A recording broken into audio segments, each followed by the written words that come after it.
Welcome to Guide Guru. We hope this video helps. You begin by verifying you have administrator privileges. This matters because changing attributes can require elevated rights.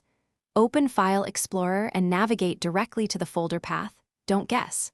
Right-click the folder and select Properties to reveal the Read-Only checkbox. Once there, pause to note if the folder is on a network drive or external disk, since permissions work differently there. You're starting the action now, so keep the Properties window open for the next step. Now you'll clear the Read-Only attribute. Uncheck that box in Properties and click Apply. When prompted, choose Apply Changes to this folder, subfolders, and files so modifications propagate. This is why many permissions errors vanish. Make sure to wait while Windows processes each file. Large folders take longer. If access errors appear, note which file or folder caused them. You'll need to address specific permission denials next. Once the operation completes, check a few files to confirm the attribute change. To finish, verify you can create or modify files in the folder. This confirms the read-only flag and permissions are correct.